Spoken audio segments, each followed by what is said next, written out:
सतना बंदगी साहिब, सतना बंदगी साहिब। सतीय पुरुष कबीर कहते हैं,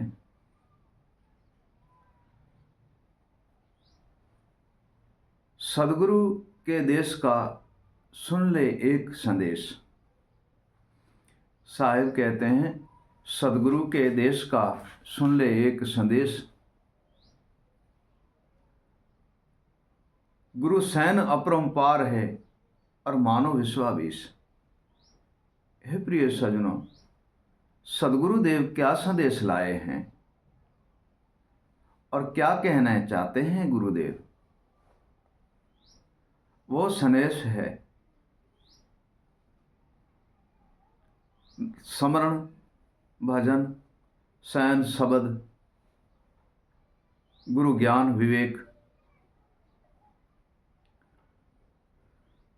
प्रिय सज्जनों, गुरु भक्ति में लीन रहना, परमात्मा की बंदगी करना, सदगुरुदेव के चरण द्वारे सिद्ध रहना और गुरुदेव के बताए हुए रास्ते पे चलना। प्रिय सज्जनों, ये सारा संदेश सदगुरुदेव देते हैं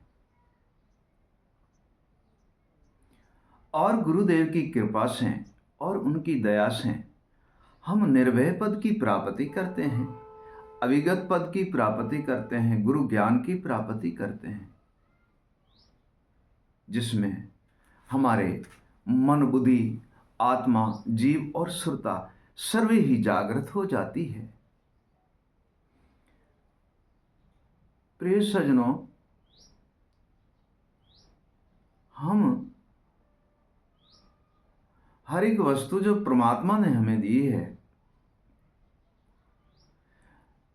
बड़े उसी प्रेम और लगन से परमात्मा ने बनाई हुई है वह वस्तु। प्रिय सज्जनों, हमें भी उनको सिद्ध करके रखना है।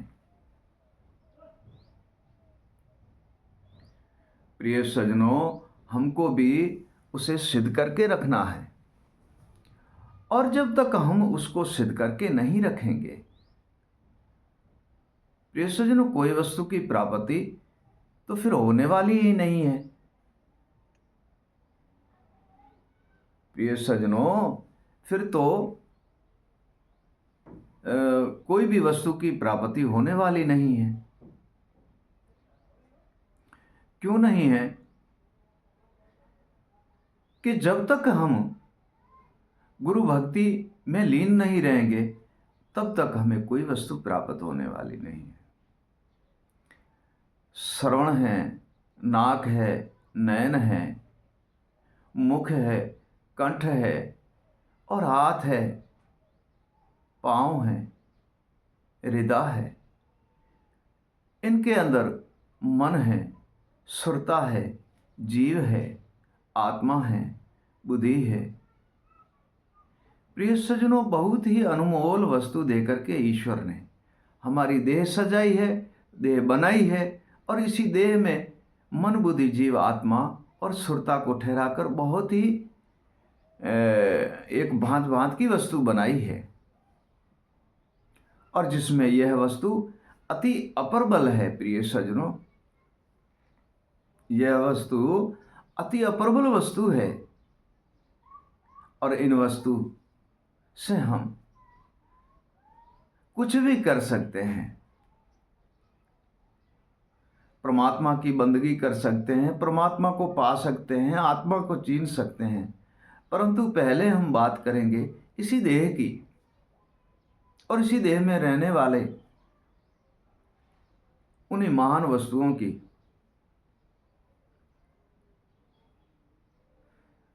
हे प्रिय सज्जनों, श्रवण, नाक, नयन, कान, हाथ, पांव, मन, बुद्धि, जीव, आत्मा और सुरता, बहुत ही प्रभु ने भांत भांत से ये वस्तु हमारी सारी इकट्ठी की और बहुत ही प्यारी वस्तु है जो ईश्वर ने हमें मानव जन्म दे करके स्वीकार की, हमको दिया है।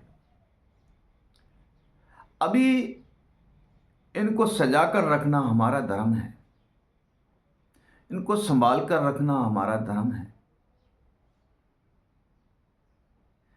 प्रिय सज्जनों, जैसे कोई स्त्री 16 श्रृंगार करती है, माथे पे टीका लगाती है, मांग में सिंदूर भरती है, क्योंकि यह सारा सुहाग उनके पति का है, वो पति के कारण करती है। इतनी शोभावंती सुहाग करती है और इतनी ही उसको सुहाग सुहावना लगता है, बहुत अच्छा लगता है। तो हमें भी तो इसी देह के लिए कुछ तो करना है। प्रिय सज्जनों, इसी देह के लिए कुछ तो करना है, नहीं तो बारंबार तो ये देह मिलने वाली है नहीं। मैंने एक उदाहरण दिया, जैसे हमारी माँ है, बेटी है, कोई भी है, हम शादी करके देते हैं तो वहाँ वो अपने पति का सुहाग पहनती है और भिन्न भिन्न प्रकार का सुहाग पहनती है, तो वह अपने आप को सजा धजा कर रखती है कि कहीं मेरे सास को या ससुर को या मेरे पति को, देवर को, ननद को, जेठानी को कोई ऐसे ना कहे कि आपकी बहू है, वो अपने आप को सज धज के नहीं रखती, क्यों नहीं रखती, इतना भी मेरे ससुराल को ना कहे। हे प्रिय सज्जनों, भवसागर के अंदर हमारी माताएं बहनें इतना विचारती है, इतना सोच और समझ की बात करती है। धन्य है उन माता बहनों को जो अपने माता पिता की सेवा करती है, क्योंकि सास ससुरा भी तो माता पिता ही है। उनकी सेवा करती है, पति का धर्म निभाती है, पति की सेवा करती है, घर गृहस्थी संभालती है, परिवार को बढ़ाती है। प्रिय सज्जनों, इतना सारा काम स्त्री करती है, एक शादी करके दूजे के घर जाने से। तो हम उसी घर से आए हैं, हमें क्या करना चाहिए? हम उसी परमात्मा के द्वारे से और परमात्मा के दरबार से आए हैं। हमें परमात्मा ने मानव की देह प्राप्त कराई है और माता पिता के द्वारे। तो हमें क्या करना चाहिए प्रिय सज्जनों? बात यह है कि हमें क्या करना चाहिए। जैसे मैंने श्रृंगार की बात की, भिन्न भिन्न के आभूषण पहन के मेरी माताएं बहनें और अपने घर गृहस्थी के अंदर सिद्ध रहती है और सबकी सेवा करके और परिवार को बढ़ाती है। साधु को, संतों को, महात्मा को, ऋषियों को, मुनियों को, सबको जन्म देती है हमारी माताएं। हे प्रिय सज्जनों, पहले बेटी, बाद में बहन, फिर वह माता बनती है और वह माता बनके अपना धर्म निभाती है। दूसरे के घर जा शादी करके देते हैं, वहाँ जाके इतना कुछ करती है जो पहले आपको हमने बताया। तो हम जिस दरबार से आए, परमात्मा ने हमें भेजा है मानव की देह देकर, तो हमें क्या करना चाहिए और हम पे क्या क्या वस्तु ठहराई हुई है जिसका हम पालन पोषण करें।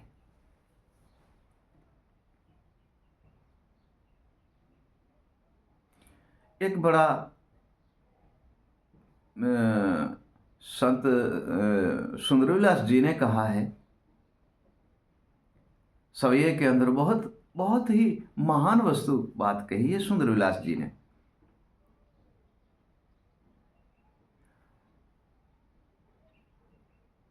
पाव दिए चलने फिरने को, हाथ दियो हरि कृत करायो। पाव दिए चलने फिरने को, हाथ दियो हरि कृत करायो। नाक दिए मुख सोबत गारण, मुख दियो गोविंद गुण गायो। श्रवण दिए शब्द सुनने को, नयन दियो मार्ग दिखलायो। सुंदर साज दिया परमेश्वर, पेट दियो बड़ो पाप लगायो। हे प्रिय सज्जनों, इसी पेड़ दियो बड़ो पाप लगायो, इसमें ही सैन छुपी हुई है। इनके अंदर बड़ी सैन छुपी हुई है। ये पांव गुरु के द्वारे गए नहीं, गुरु स्मरण भजन किया ना, गुरु दर्शन नहीं किया, तो पांव किस काम का? कोई काम अच्छा तो किया नहीं। संसार का कर्तव्य तो करते ही रहते हैं, अपने काम काज तो अपने लिए करते ही रहते हैं। गुरु के द्वारे नहीं गया, हाथों से कीर्तन नहीं की, ईश्वर की बंदगी नहीं, मुख से ईश्वर का नाम नहीं लिया, परमात्मा का गुरु स्मरण और भजन नहीं किया, श्रवण से किसी ज्ञानी महात्मा का शब्द नहीं सुना, नैनों से किसी गुरु सत्पुरुष परमात्मा का दर्शन नहीं किया, तो ये किसी काम का? तो एक ही पेट दिया बड़ा पाप लगायो। इसी पेट के कारण चोरी, यारी, बद, फैली, जुआ, जामनी, भटकना, लोभ, मोह, लालच, अहंकार, अपमान, हर्ष, शौक, दुविधा और भ्रमना, ये पेट के कारण होता है। तथा ईश्वर ऐसा नहीं कहता है कि पेट के लिए जाके जड़ काम करो, नहीं। इसी पेट को पालने के लिए क्यों चिंता करते हो? ईश्वर देने वाले हैं। शुभ कामकाज कर लो, वाणिज्य व्यापार कर लो, काम धंधा कर लो, वाड़ी खेती कर लो, इनमें ही आपका तो गुजारा होता है। तो फिर पेट पापी कैसे हुआ? परंतु संत की सहन बहुत सत्य है। ज्ञानी पुरुष के हाथ में चले जाएंगे तो पेट पापी है नहीं। अज्ञानी होकर रहेंगे, गुरु के द्वारे या संत के सत्संग में नहीं जाएंगे तो पेट पापी बन जाता है। और जब गुरु और संतों के सत्संग में जाता है तो फिर पेट पापी नहीं है। फिर तो कई प्रकार के संत और गुरु जी ने उपदेश करते हैं। तो ठीक जैसे सुंदरलास जी ने कहा है, ऐसे सुरता को शब्द में लीन कर दो, और मन को गुरु ज्ञान में लीन कर दो, आत्मा को विवेक में लीन कर दो, और बुद्धि को अनुभव में लीन कर दो, और जीव को गुरु स्मरण में लीन कर दो, ईश्वर की बंदगी में लीन कर दो। माता पिता की सेवा और सदा गुरु गुण गाए, कर संतन की सेवा, वही अजर अमर हो जाए। हे प्रिय सज्जनों, माता पिता की सेवा, गुरु संतों की सेवा और गुरु जी का स्मरण, ईश्वर की बंदगी परमात्मा की करने से वह सर्वे ही वस्तु सिद्ध होती है। तो जैसे मन ज्ञान में लीन हो गया तो मन का शिवरूप और हो गया, सुरता शब्द में लीन हो गई तो सुरता का श्रृंगार हो गया, वो उसका शिवरूप और हो गया, और जीव स्मरण में लीन हो गया तो उसका शिवरूप और हो गया, वह ब्रह्म बन गया। वो सुरति से मूर्ति बन जाती है, वह जीव से ब्रह्म बन जाता है। और बुद्धि अनुभव में लीन होती है तो शुद्ध सतोगुण की सिद्ध बुद्धि बन जाती है। और आत्मा जब विवेक में लीन होती है, हे प्रिय सज्जनों, तो आत्मा और जीव दोनों मिलते हैं विवेक के द्वारे, तब आत्मा ब्रह्म बन जाता है और परम तत्व में लीन हो जाते हैं। प्रिय सज्जनों, जैसे हम सथुल को सजा के रखते हैं, इतने ये सारे ज्ञान, विवेक, वैराग, गुरु सैन, शब्द, स्मरण, भजन और वाणी, इतनी सारी गुरु से मिलेंगी तो हमारा ये सथुल बिल्कुल ही सजा रहेगा, शिव रूप रहेगा। जैसे पतिव्रता नारी अपना श्रृंगार करती है, वैसे हम इसी देह को, यही श्रृंगार है, यही श्रृंगार है देह का। गुरु स्मरण, भजन, वाणी, शयन, शब्द। हे प्रिय सज्जनों, ईश्वर की भक्ति, परमात्मा की भक्ति, माता पिता की सेवा, उनकी मर्यादा करना, ये इसी देह का श्रृंगार है। और नेत्र से गुरु संतों का, ईश्वर का दर्शन करना, श्रवण से गुरु संतों का शब्द सुनना, मुख से ईश्वर, गुरु और परमात्मा की बंदगी और उसका गुण गाना और उसका स्मरण करना, हाथों से कीर्तन बंदगी करना, और ईश्वर के आगे, परमात्मा गुरुदेव के आगे शीश झुकाकर उसकी बंदगी करना, और पांव से चलकर किसी ठाकुर मंदिर द्वारे दर्शन के लिए जाओ, संत गुरु के द्वारे जाओ दर्शन के लिए। ये स्वरूप श्रृंगार इसी देह का है, हमें इसीलिए भेजा है। और हम आए किसी कारण थे और काम क्या कर रहे हैं? ये प्रिय सज्जनों, तब साहिब कहते हैं, आए थे किसी कारण, कर रहा क्या काम। साहिब कहता है, आए थे किसी कारण, कर रहा क्या काम, ये तो देह अमोल है, मिली गई बिन दाम। ये प्रिय सज्जनों, आया किसी काम से, इसी भजन, वाणी, गुरु स्मरण, भजन, परमात्मा की बंदगी के लिए हम आए हैं।